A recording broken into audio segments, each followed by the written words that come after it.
কিন্তু 2014 পরে আমাদের দেশে এবং 2018 পরে আমাদের ত্রিপুরার মধ্যে জাতি উপজাতি হিন্দু মুসলমানের মধ্যে যে একটা বিভেদ সৃষ্টি করার পরিকল্পনা চলছে, এটা খুব দুর্ভাগ্য। এটা হওয়া উচিত নয়। আমাদের ত্রিপুরা শান্তি ত্রিপুরা, আমাদের দেশ শান্তির দেশ। হিন্দু মুসলমান বৌদ্ধ খ্রিস্টান সবাই মিলে এই দেশটাকে স্বাধীন করেছে। কেউ শুধু হিন্দুরা করেনি, না শুধু মুসলমান করেছে। আমাদের দেশ গণতান্ত্রিক দেশ। আমাদের দেশ, আমাদের সংবিধানের মেইন স্ট্রাকচারে হলো ধর্মনিরপেক্ষ গণতান্ত্রিক দেশ।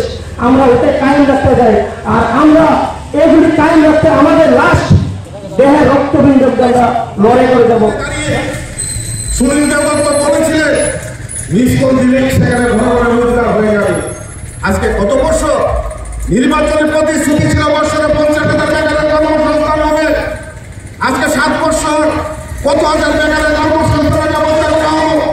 নির্বাচনের প্রতিশ্রুতি ছিল রাজ্যের গণতন্ত্র ফিরিয়ে আনবেন, মানুষের কথা বলার অধিকার দেবেন, রাজনৈতিক সংঘর্ষের নামে মানুষের বাড়ি লড়বে না, মানুষের শরীর থেকে রক্ত করবে না।